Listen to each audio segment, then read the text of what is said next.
Bizim can ve qan borcumuz ancaq Azərbaycan şəhidlərinə və qazilərinə. Bu qələbənin bir sahibi var, bir ünvanı var.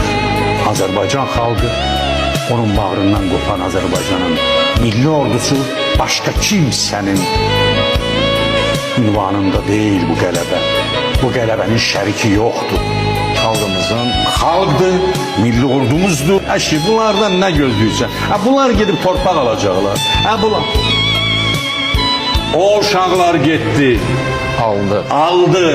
O bayraqları onlar qaldırdılar. Bəzən deyirlər ki, bu müəllimlərə, bunlar nə öyrədirlər bu uşaq? O müəllimlərin tərbiyə verdiyi uşaqlar idilər, getdilər. O vətən üçün şəhid oldular və qazi oldular.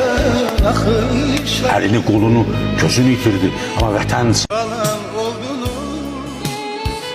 unutmak olar mı sizi şehitler?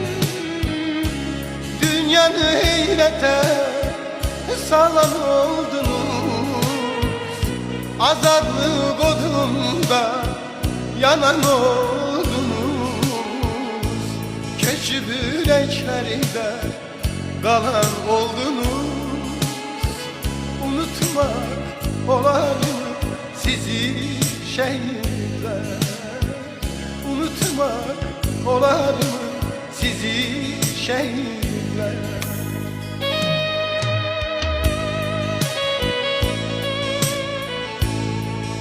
Sizi şehitler. Dünyanı heyrete